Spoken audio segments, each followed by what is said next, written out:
DJ Scream, heavy in the streets. We gon' get it, we gon' get it, we gon' get it. We gon' get it, we gon' get it. Get it in blood.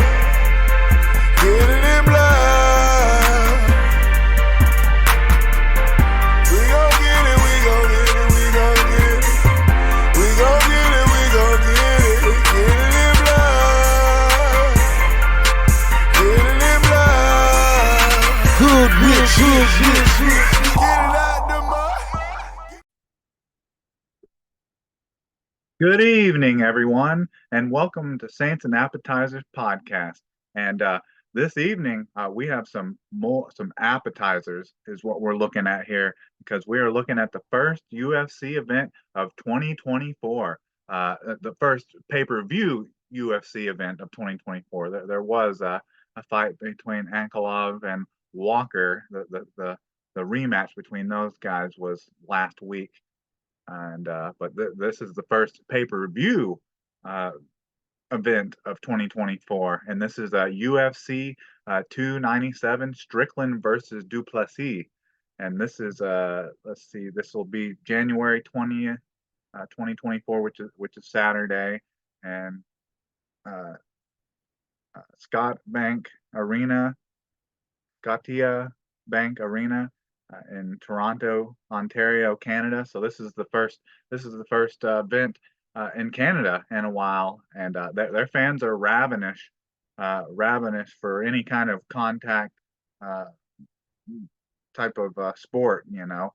But yeah, during press conferences and weigh-ins before, all the Canadian fans were just going absolutely nuts. So if nothing else, the atmosphere for this event will be really off the chain. Will be really authentic, and it'll be something to take in, you know, because sometimes you get these cards in places where they have fights all the time, you know, sometimes in Florida or Las Vegas or whatever, and the crowds are dead, and especially when they do fights in the UFC arena or whatever, the place where they had all those fights during COVID. Like there's like hardly any fans at those events, you know, and it's just dead. But I don't perceive that being the problem for UFC 297. And so let's see here. So just give my initial thoughts of this card. Honestly, I was more excited about Ankalaev versus Walker too last week. I almost thought about doing a podcast for that, because I was more intrigued, and the names got my attention more from that card than this one, honestly. And maybe these are some fighters that are kind of washed up, and that's kind of what they've been sent to, you know. They've been just sent away to nothing but fight cards, you know, now, you know, that's where they've been sent. That's the level of their ability. But heck, I was more interested in seeing Andre Arlovsky, Jim Miller, Megmod Ankalaev, and Johnny Walker on the card previously, because this card here, it doesn't, you know, I'm just talking strictly the main card. There's nothing that really piques my interest all that much. I guess I haven't got on the wave. I haven't started riding the wave of Sean Strickland yet.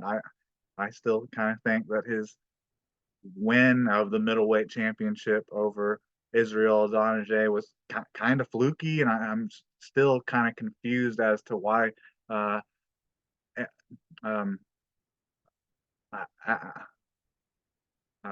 still confused as to why Israel Adesanya didn't get a like immediate rematch.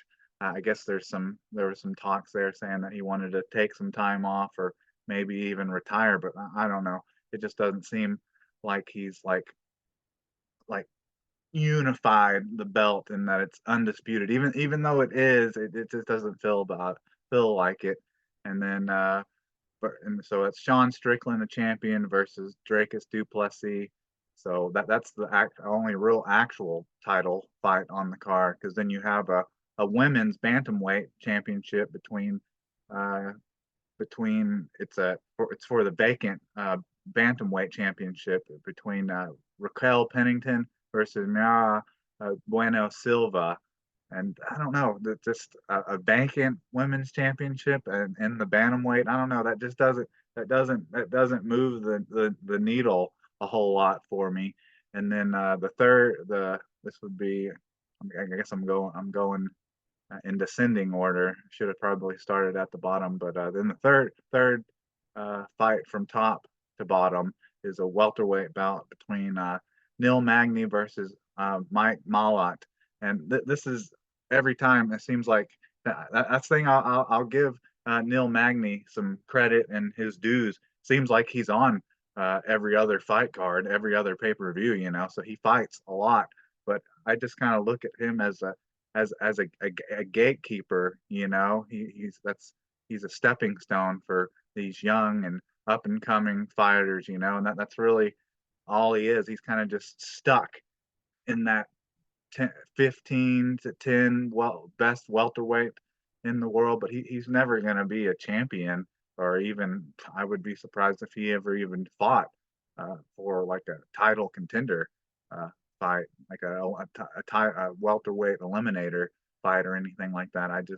That's all I look at him as. So that doesn't excite me that much. Even though you could on a good night where Neil Magny is matched up with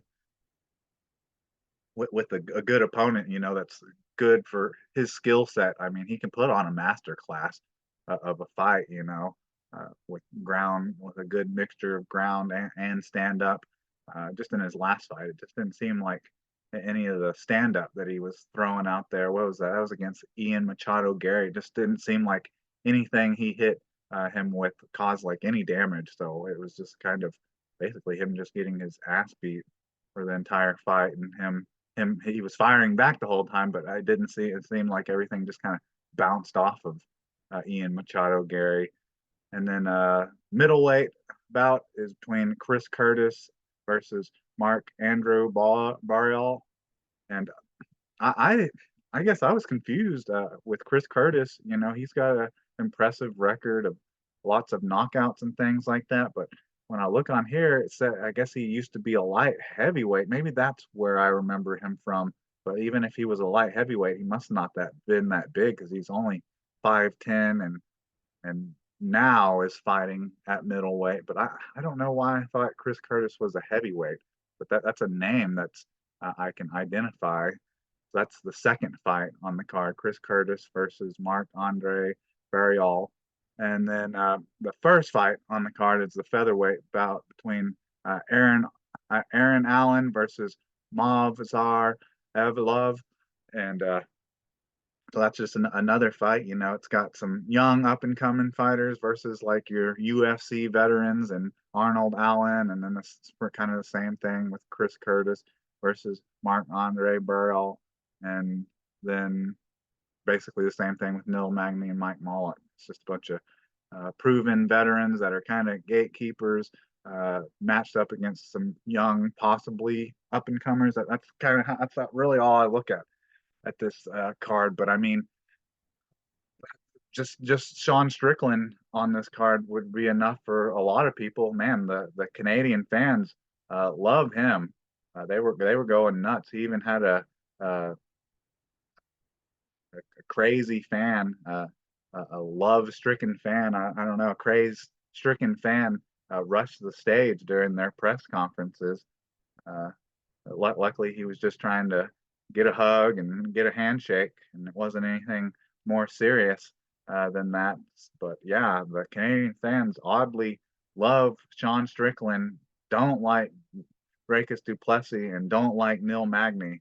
I don't know if they're still thinking he's a child beater when Ian Machado Gary, all the way back at that card, got his words twisted, and people are still falling on that. I don't know. But anyways, I just got into a huge spell there about why I don't like this card, and I think it's going to be super mid, and how all the fights on the card are super mid unless you're just a huge Sean Strickland fan, which I haven't. Like I said, I hadn't jumped on the bandwagon yet. But let's get into this card.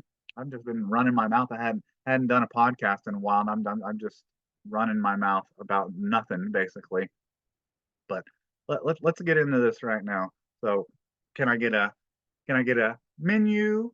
And so this is the main card of UFC 297, Strickland versus Duplessis. So this is the main card, and the first fight on the main card is a featherweight bout between Arnold Allen versus Mavzar Evlov, and these two fighters are very similar. I think the kind of the difference is what I was saying with how one of these fight like the first three fighters, it's like these are guys that are kind of more well known. They fought in the UFC and they have a good record and they're more well known. And then they're fighting someone with similar records and similar win loss rates, but maybe the name just isn't quite as big. But I look at Arnold Allen and Mavzar as very similar fighters. You know, they're both 29 years old. Um, they have background in like wrestling and jujitsu, uh, and their win loss records are very similar. So in his last Arnold Allen in his last six fights, he's 4-1, and he lost. He just his last fight he lost on April 15th to in 2023 to Max Holloway. So not for him being on a pretty long. I don't guess he had never until his last fight he'd never lost a fight in the UFC. So he had Yeah, so he was on a 10 fight winning streak before he ran into Max Holloway.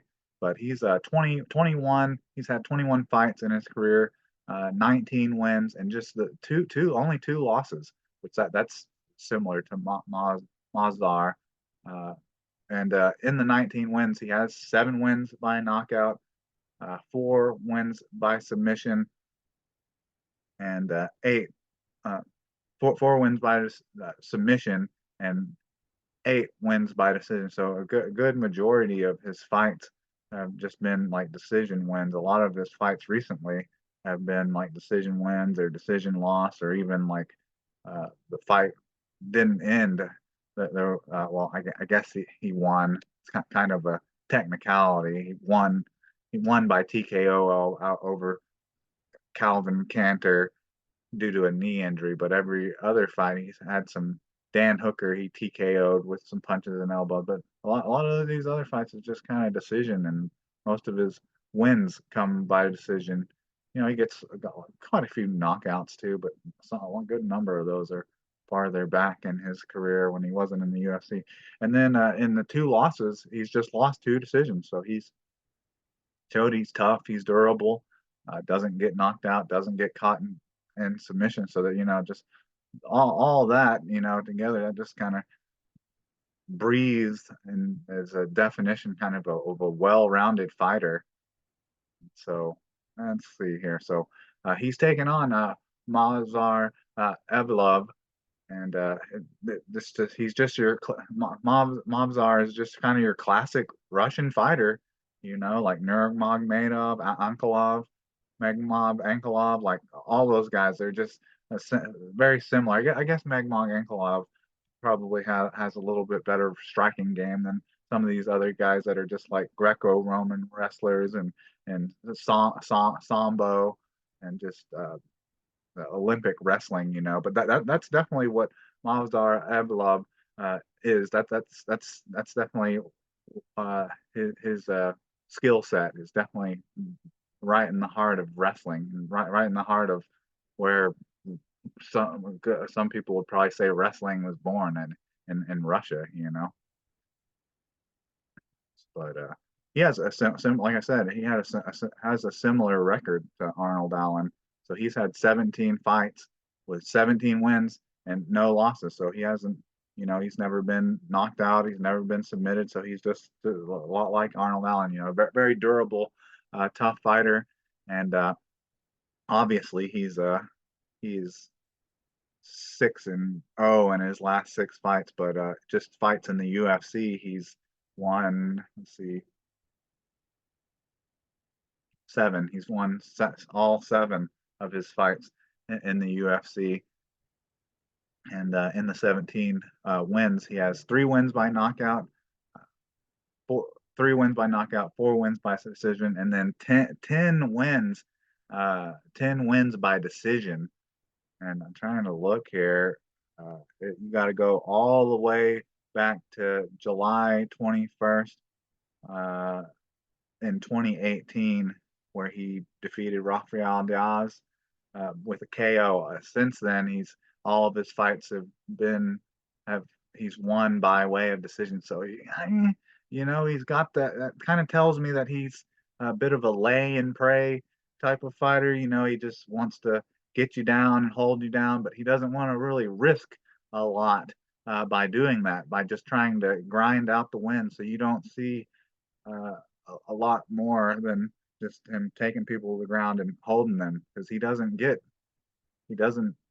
a lot of submissions or knockouts or TKOs. But I mean, he's also, you could say that's a very smart fighter as well, because he's not getting uh, with anything, not a knockout or a punch that he doesn't see coming, because he plays it very very safe. But I don't know if that will make for the most exciting fight in the world, depending on who has bet who gets the better in the striking, and then obviously the kind of the skill sets of both of these guys is kind of the grainer. Who has better the better ground game, or maybe not even the better ground game, depending on who ends up being the better striker, who has the better takedown defense. But anyways, let's so our pick for this is so a featherweight bout between Arnold Allen versus Movsar Evlov. I think I'm going to go with the veteran, the more well-known fighter, and Arnold Allen, just because I I, I don't think either one is going to get the finish. I think it's going to go to decision, because both of these guys don't get knocked out. Neither one have ever been knocked out before. But I think I'm going to go with the more skilled and veteran fighter in Arnold Allen, even though both of them have had quite a few fights in the UFC, and they're both just 29 years old.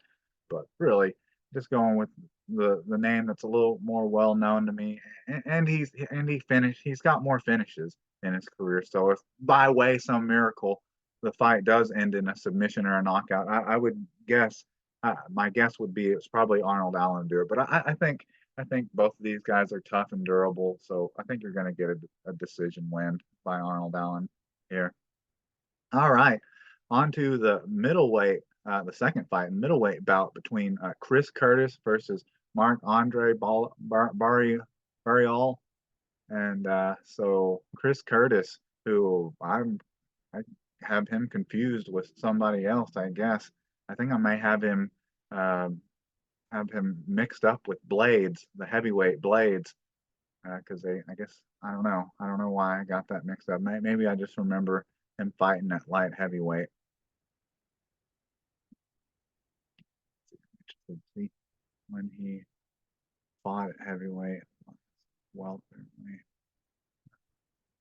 Yeah, so he didn't.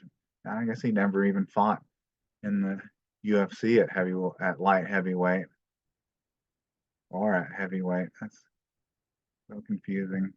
Okay, but anyways, so Chris Curtis, he in his let's see, last 6 fights, he is 3-2-1, and the one being the fight last fight he had, which was June 10th, 2023, which was Nazaruddin Imov, and that fight was a no contest due to accidental head clashes. So was an unfortunate way for that fight to end. But you got Chris Curtis getting right back in there. And, his 2 losses in those last 6 fights came one was 2 fights back, which was against Kevin Gastelum, which is just it was just a unanimous decision loss, but it went fight of the night, so it must have not have been a blowout by just Kelvin Gastelum. and then he lost back in July 23rd, 2022. He lost to Jack Mason, but the rest of those were all wins. Three, two, one. But in his 41 fights, he has 30 wins, so he's had a lot of fights, 31 wins, or 41 fights, and he's only 36. Like that's not that old for a UFC fighter. I guess it kind of all depends on how much wear and tear is on your body, but so 41 fights, 30 wins, 10 losses. In the 30 wins, he had 17 knockouts. So I think we know by the way of how Chris Curtis wants to beat you. He wants to catch you standing up or get you up against the cage and just land leather, hit you with bricks basically, and not try to knock you out. So it's pretty clear what he wants to do, and that's his most recent win. That's a pretty impressive win. His most recent win was December 10th, 2022, and it was a performance of the night, and he knocked out Joaquin Buckley. So that's a pretty impressive win with his last win, honestly. Even though he's had a little bumpy stretch, he had his 2023 campaign was a little bumpy, but with the 17 knockouts, you know what he wants to do. He wants to knock you out standing up or get you in a bad position on the ground or up against the cage and just light you up. And then he has just one submission, 12 fights have gone to decision. And then we talked about the no contest. And then with the 10 losses, he not stands up and tries to get the knockout in all these fights that he's had, 30 fights and with the 17 wins. But I mean, he's got an iron chin. I almost said a glass jaw. He's got an iron jaw because with all those wars that he's been in, he's only been knocked out once, and then he's lost just once by submission. So he's durable and an intelligent fighter. Doesn't get caught in submissions. Doesn't get knocked out, and then he has eight losses by decision. So I mean, majority of his fights come by majority of losses come by way of decision. He doesn't get in and he doesn't put himself in dangerous positions to be finished. But he's got a wrestling background as well. Is at Extreme Couture right now, so he's got a good wrestling base, and then he's a purple belt in Brazilian Jiu-Jitsu. So he's also the action man. Chris Curtis is he's well rounded as well, but it's clear what he wants to do to you. He wants to put you to sleep. All right, and he is facing Marc Andre Barrial, and let's see, and he has a blue belt in Brazilian Jiu-Jitsu. I think probably the majority. He's very kind of like I was saying with Arnold Allen and Mavzar. These guys are very similar fighters, but one is just more well known, and in this case, he has more. Chris Curtis has had more fights, but very similar. How like career arcs are very similar here. So I think same with Barrial. He wants to knock you out. He wants to put you in a bad position and knock you out. So he's had 23 fights, which is a good number, but it's not 41. And he's had 16 wins and 6 losses, and he's had 1 no contest as well. Very odd how these career arc records, professional records, are very similar. But in the 16 wins, he's won 10 of them by knockout, just one by submission and 5 by decision.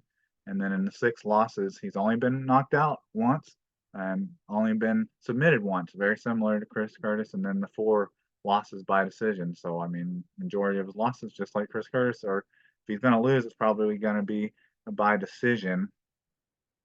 And he is 3-2 in his last 6 fights, and he's on a 2-fight winning streak. And his last loss came to Anthony Hernandez at September 17th, 2022, and that was by triangle choke.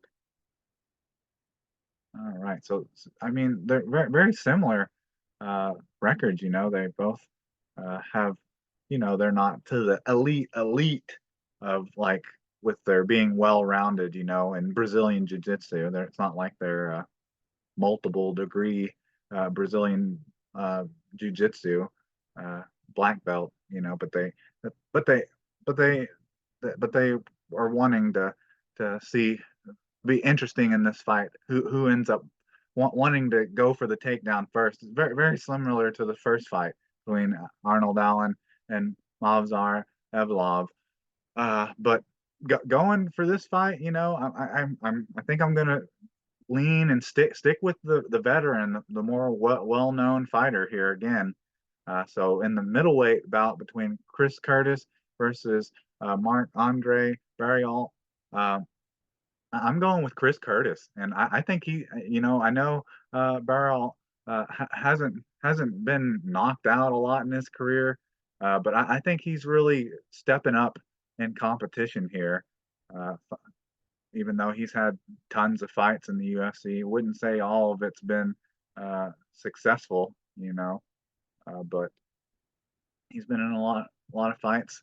But I think Chris Curtis is just a step, just a little bit better, just more talented. I don't know about talented, but just more veteran gall to him. So I'm going with Chris Curtis to get the knockout, even though history and durability wise it doesn't really show that, but that's what I'm going with. So middleweight bout between Chris Curtis versus Mark Andre Barrial. I'm going with Chris Curtis to get the knockout. All right, on to the third fight on the card. It's a welterweight bout between Neil Magny versus Mike Malott, and so I, I've gone. There's so many of these the so many fights that I've gone over with Neil Magny, and you can pretty much just put me on repeat or record because I pretty much have the same thing to say like every time about the Haitian sensation.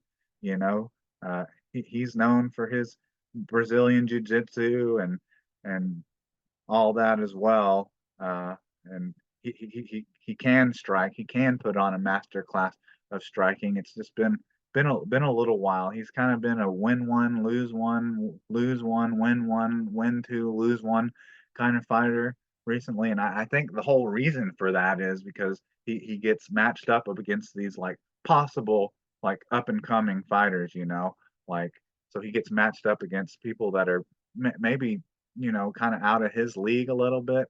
And most of the time, good majority of the time, those young up and coming, lesser known fighters end up beating him. Here lately, they've been beating him.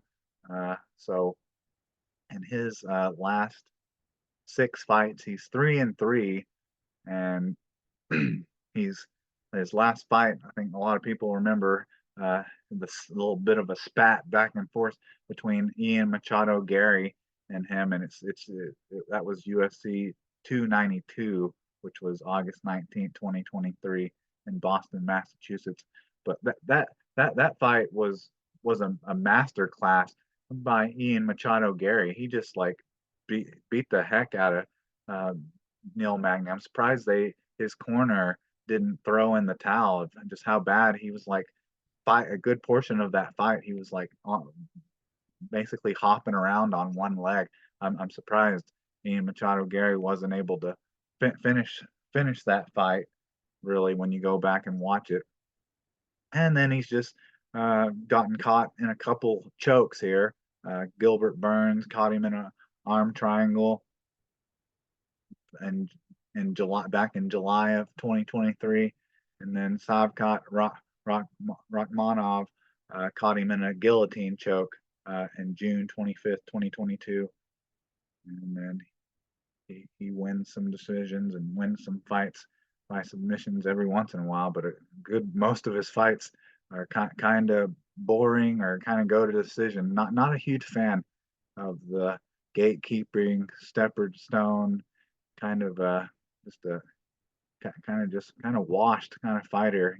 Still an elite fighter in terms of like just fighters in the world in general, but I don't know about UFC anymore. Not top 10, top 15, top 10. I don't know. But he's had 39 fights with 29 wins, with 11 losses. In the 28 wins, he has 7 wins by knockout, uh, 4 wins by submission, and then 17 wins by decision. So you could say he's just kind of a point striker, on the ground. He can catch you in something on the ground, but that's probably not really what he wants to go for. Even though he is well rounded, he's just like all these guys. They got some kind of background in either wrestling or Brazilian jiu-jitsu, but that doesn't seem like that's what he was wanting to do when he gets people to the ground. And then, when it's stand up, only having 7 knockouts out of 28 fights, that kind of tells you that he's not a real powerhouse, not a knockout artist. And most of it's probably just kind of going to be kind of boxing, kickboxing, kind of just point striking. And then in his losses, he has 11 losses, 2 by knockout. So shows he's pretty durable. And then kind of what I was mentioning uh, about the submission and his ground game. He's well rounded in it. But him being the one in control the majority of the time, fights go to the ground is probably unlikely, because it shows that he's been submitted 6 times. That's the most of all of his losses. He's lost most of his fights by submission, but he really never has submitted anyone, with only 4. So that kind of is a bit of a tell about him. And then he's lost 3 fights by decision. So he's very kind of well-rounded in the way he loses. Can be beat kind of any way, really. It can be beaten standing up, can be beaten on the ground, and can go the distance with you. But his fights alone, where he gets the win, are kind of boring. Got a lot of decision. Not a reckless fighter, you could say, but maybe that's why he's lasted so long in the UFC. And then he's facing, this is weight class. This is welterweight. He's facing uh, uh, his his welterweight opponent is Mike Malott, and he's a background, very similar background in Brazilian Jiu-Jitsu, but unlike a lot of these guys that I've been going over and mentioning their Brazilian Jiu-Jitsu, unlike those guys, he's a black belt in Brazilian Jiu-Jitsu. So hasn't had near as many fights as a lot of these guys, but what he's doing is pretty impressive so far. So he's has 12 fights with 10 wins and 1 loss. And in those 10 wins, he has 4 wins by knockout, 6 wins by submission, 1 draw, and in the 1 loss, he got knocked out. But in his 4 fights in the UFC, he's 4-0 in his 4 fights in the UFC, and they have come by way of submission guillotine, choke, TKO punches, submission arm triangle choke, and submission guillotine choke. So I don't really have to go into this or break down this one very much at all. And he's only 32 years old, going against what? See, Neil Magny, he's like almost 40, isn't he? Well, he's not as old as I thought he was. I don't know. That's why some of these recent performances by him, where he looks like he has no dynamite in his hands at all, make me think that he's older than he actually is. But this is the easiest fight on the main card for me to pick. I'm going with Mike Malott, and I'm going with him to submit Neil Magny, because he's better on the ground. He's his where his skill base is submission game, which is where Neil Magny has had a majority of his losses. So that's the easiest one for me to pick there on this card. All right. So we are going to so now we're going on to the co-main event here between women's bantamweight bantamweights, Raquel Pennington versus Mara Bueno Silva, and just have to look over these real quick. So Raquel Pennington, like she's quite a big name, you know. Uh, Trying to see, I think she's had some title fights before. She fought at the featherweight uh, before. Uh, in 2021, she actually fought at featherweight, so that's the 145-pound division. But this is a bantamweight. Let's see. So this is 135, even though it has her listed on here as 145. So she's a bigger bantamweight. If you uh, di, di, di, can take anything from that, her weight that she's listed as, uh, you can take anything from that. But she is 5-1 in her last 6 fights, and it was the fifth fight back that she lost, which was Holly Holmes in a decision fight back on January 18th, 2020, and that was UFC 246. So she's on a five fight winning streak, but kind of similar, kind of similar to Neil Magny. I wouldn't say that any of them have been particularly exciting. So she's got all the 5 wins, but they're all by decision, and there's no performance of the night or fight of the night mixed in with any of those. So not overly exciting. And then she's had 23 fights with 15 wins, 8 losses, and this isn't overly surprising, just because it's a women's fight.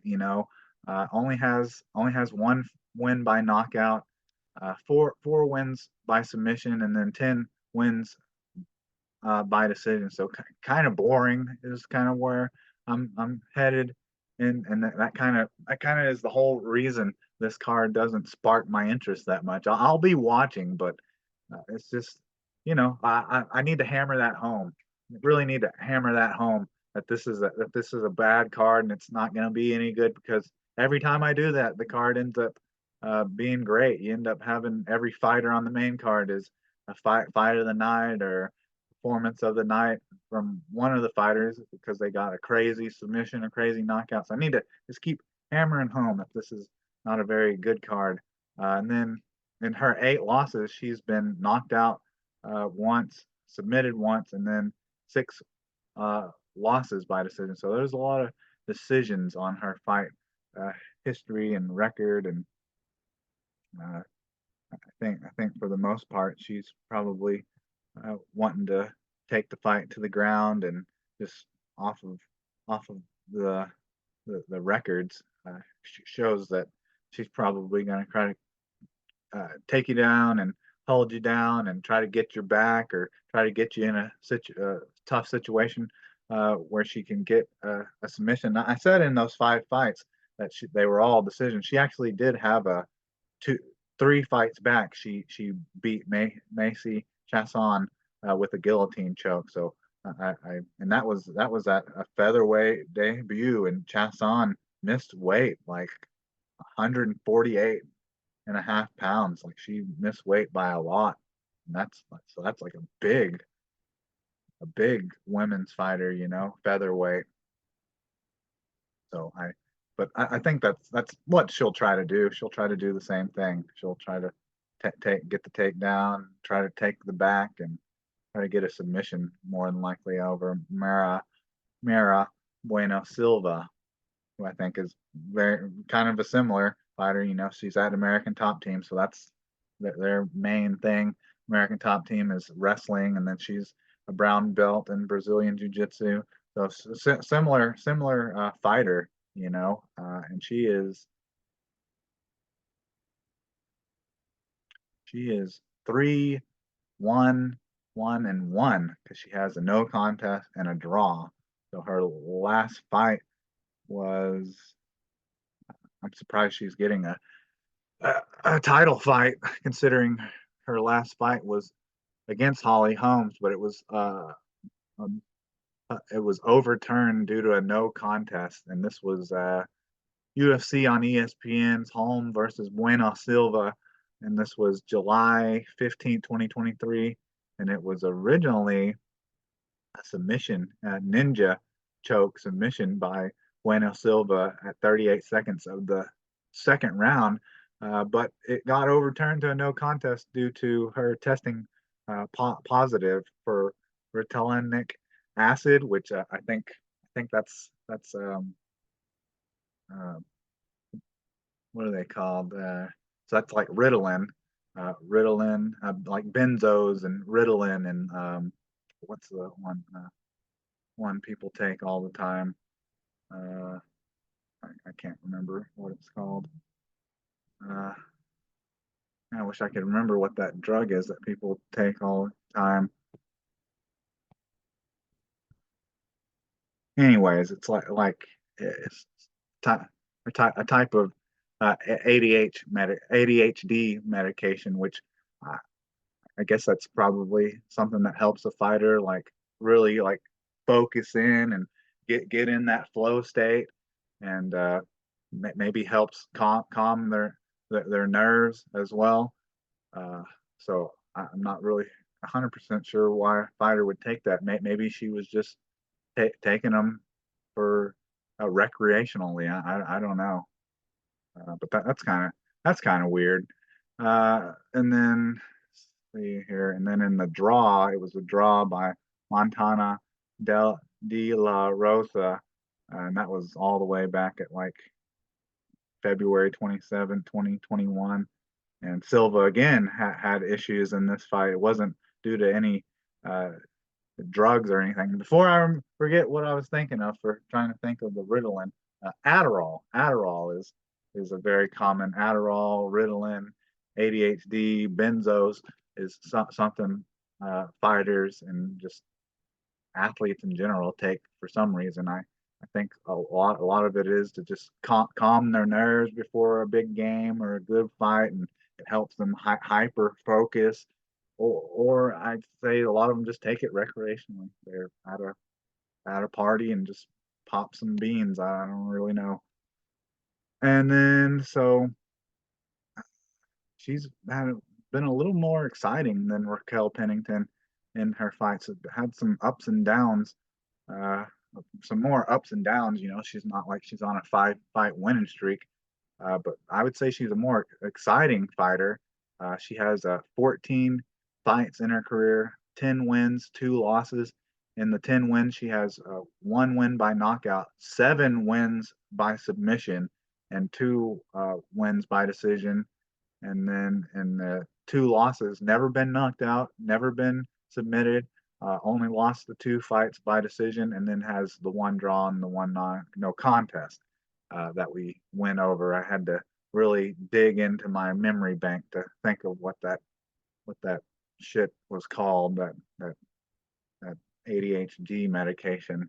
So I want to go back here real quick and just look at Raquel Pennington before I make this pick here. So Raquel Pennington, I'm just going by way of it. So Raquel, she's only been submitted once in her career. See how long ago that was.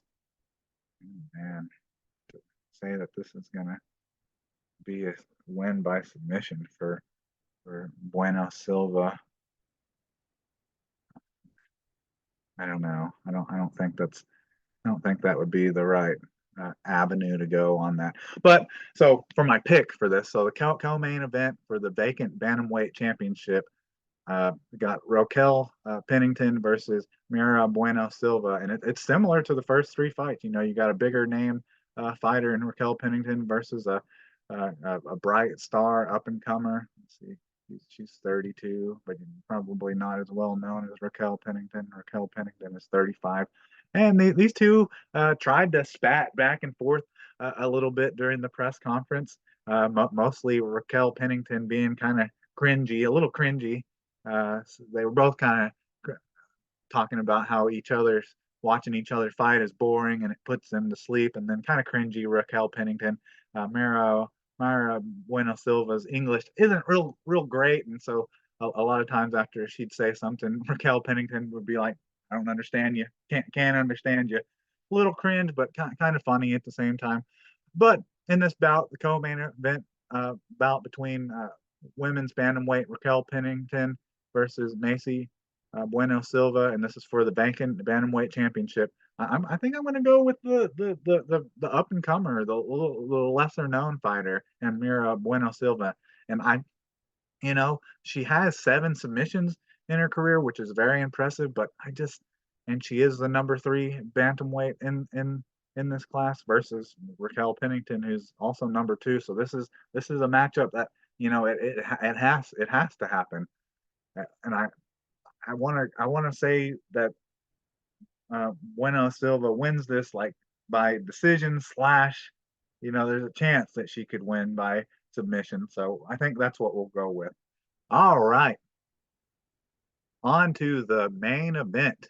And this is the middleweight championship bout between Sean Strickland, the champion, versus the challenger, Dricus du Plessis. And he's the first real South African fighter to represent the UFC and MMA. And I just think it's so funny, just because he's from South Africa. That's the more I think colonized um, area of Africa. So he's not exactly what you would think. He's not exactly who you would imagine as being like possibly the first South African champion. And basically, the reason I'm saying that is because he's white. He's white, so it's just kind of funny because you have all these other fighters like Francis Ngannou and Israel Donajee and Carl Usman and Leon Edwards, and they're like from Jamaica, and they're from Nigeria and stuff, and they're all black, but Dricus du Plessis is lily white, which is funny. But that's enough of that. Talking about his origin and background. Uh, this fight has some history behind it, I guess.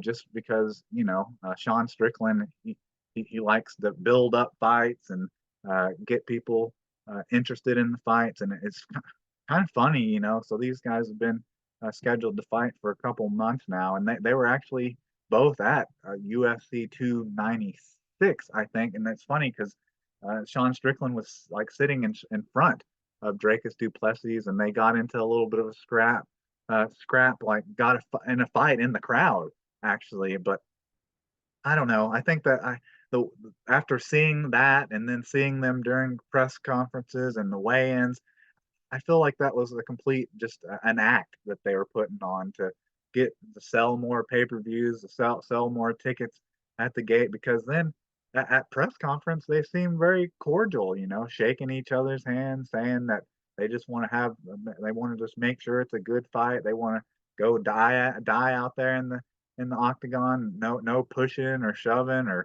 calling each other names during during the press conference or the weigh-ins. Hell, Dracus du Plessis caught most of his strays from the crowd, the Canadian fans, than he did anyone. But let's get into this fight here. So, you know, uh, John Strickland, he's a fighter that's well-rounded. Obviously, you got to be to win a belt in the UFC, but I would say his base kind of is wrestling. Ground game. He's at Extreme Couture, so that's really where he that's where that's where his background kind of is wrestling and ground. But and initially in fights, he wants to keep it standing until he realizes he can't really stand with whoever he's fighting. And he found that out with Alex Pereira back on July 2nd, 2022, when Alex Pereira Putain just like ran right through him and knocked him out. But in his last 6 fights, he is 4-2. So he lost 2 in a row there to Alex Pereira and Jared Cannonier, who beat him just by a split decision. But he's on a 3-fight winning streak. And let's see. So he's on a 3-fight winning streak, and his last win was against Israel Adonijah for the belt, for the middleweight belt. And for some reason, I guess there was moments and highlights of that fight that he had with Israel Adonijah where it looks like Sean Strickland almost is about to get him out of there, and then I guess he was able to recover at the end of rounds. But for some reason, I thought Sean Strickland TKO'd him, but I guess back on September 10th, 2023, that just went all 5 rounds, and it just didn't look like Israel Adonijah showed up. It just didn't look like he was ready to fight. It just seemed like Sean Strickland was always 1 or 2 steps ahead of him in that fight. But in Sean Strickland's 33 fights, he has 28 wins, 5 losses, and in the 28 wins, 11 of them come by knockout. So that's he wants to keep it standing. He wants to try to put you in a bad position and knock you out. And then even though his base is in wrestling and ground game and jujitsu, uh, he only has 4 submissions in his career, 4 submission wins, that is. And then he has a lot of his fights do go to decision. So you can't. I know a lot of people have jumped on this bandwagon of Sean Strickland, Tarzan, but he's got a bit of a history of some some boring fights. You couldn't say that he's never been in one. But then in the 5 losses, he's been knocked out twice. Alex Pereira ran through him, but this is where his base shows up, and this kind of shows that he's got a long history of wrestling in his background, Olympic wrestling. He's never been submitted, so he's even if he gets taken down, he's not going to be put in a bad position. And then he has just 3 losses by decision. So seems for the most part, uh, I guess he's either going to get knocked out or submitted if he's going to knocked out or go the distance with you, either whether he wins 13 or wins 3 of them. But yeah, him and Dricus du Plessis, they were very cordial and respectful of each other. And that was kind of the last thing I was expecting. I was expecting a lot more jokes and a lot more pushing and shoving at stare downs, but apparently not. So let's see. So Dracus du Plessis, out of like all these fighters have been kind of similar. Hasn't been one that's just been kind of like their base. What they're best at is is striking. But you could definitely say that with Dracus du Plessis. I guess you could say that with Chris Curtis as well, because he had like 17 knockouts. But I'm just talking about like where their skill is derived from, because I mean he's a second-degree black belt in kickboxing, so that should tell you a good bit about him. But what's interesting, go see get down to this, is he's just very very well rounded. It's not that he can just has great striking ability. He's well rounded, and he is 6-0 in his last 6 fights, and all of those. That's in all the UFC fights he's been in. He's 6-0, and he's winning these fights by uh, Marcus Perez KO punches, uh, Trevin Giles KO punches, Brad Tavares was a decision, but then you got Darren Till submission, face crank, Derek Brunson TKO corner stoppage because he was beating on him so bad, and then Robert Whitaker, which that's what impresses me when going back over Dracus du Plessis and Sean Strickland's fights, like that. He just the people that he's fought, just getting him this title, middleweight title shot, is just way more impressive than Sean Strickland kind of getting I wanted to say that it was a lucky shot, but I guess I forgot that fight went all 5 rounds. So can't really say it was a lucky shot when he was the better man going all 5 rounds. But just the way uh, Dracus du Plessis getting wins, he's just running through people. And like I said, the names are more impressive. Other than Sean Strickland, other than Israel Donijay being one of the probably the top name. Obviously, the top name, Sean Strickland. This fight, these names are impressive. Marcus Perez, Trevin Giles, Brad Tavares, Darren Till, Derek Brunson, Robert Whitaker, and the one that's really impressive is the Robert Whitaker fight. He beat him so bad towards the end of the second round. There was 2 minutes and 23 seconds of the second round that went by the time the ref was finally breaking it up, his corner was throwing in the towel, and until until Israel Adonijay came along, Robert Whitaker, the only person that could beat him, the only person that was his kryptonite was Israel Adonijay. That's why that win is so impressive. Surprising. I'm trying to go back on Sean Strickland's record. That's surprising that he's been in the UFC and been kind of a fringe, top 10. Obviously, he's like the top fighter now because he's has the belt, but being kind of in that range, and not necessarily even having to fight him in a title fight, but he never even. I was just wanting to see how he performed in a fight against Robert Whitaker, but he's never even fought him. But let's see. I didn't go over his record yet. So he's just since he's got to the UFC, he's just kind of ran through people.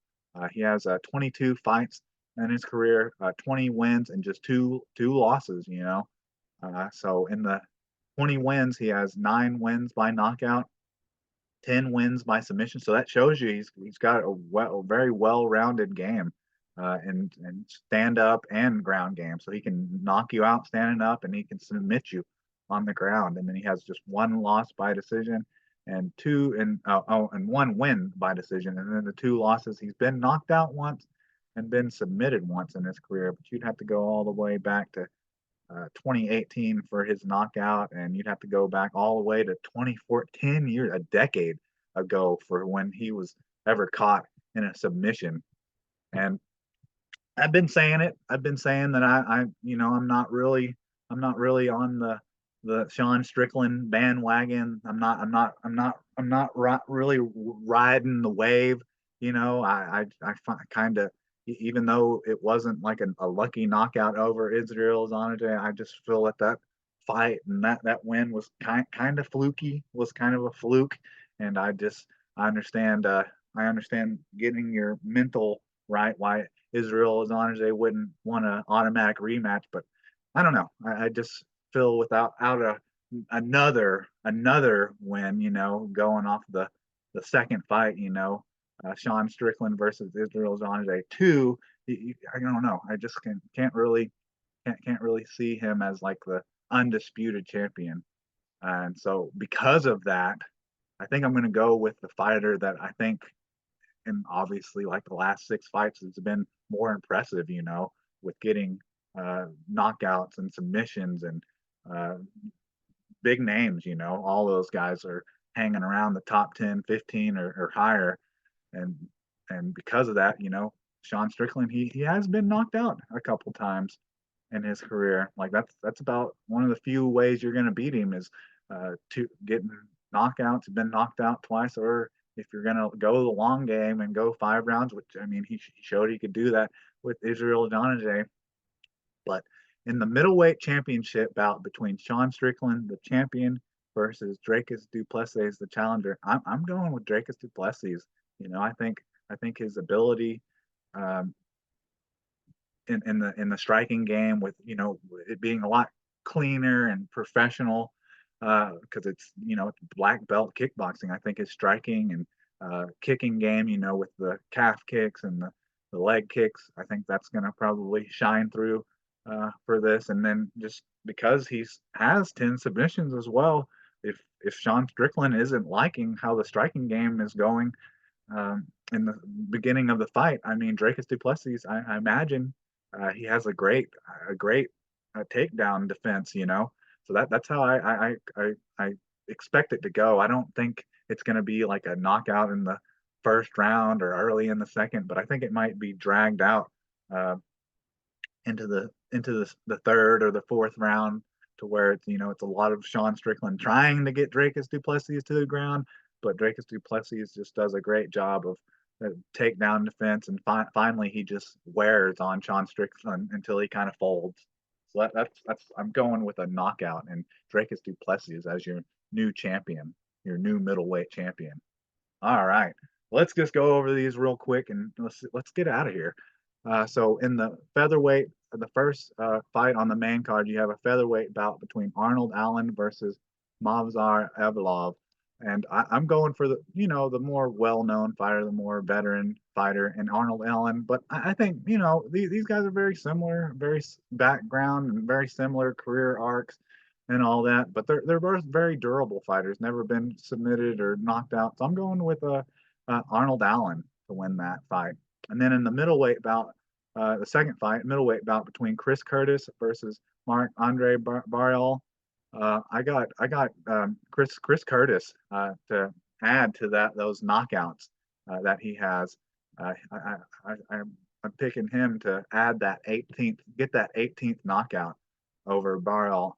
So that's what I got in that fight. And then in the third fight on the card, welterweight bout between Neil Magny versus Mike Mollett. I got Mike Mollett. Neil Magny, he's a very savvy veteran, and he does a good job not getting knocked out and staying out of submission. But I think Mark Mollett is going to catch him in a choke or something, either a choke or going to break his arm off.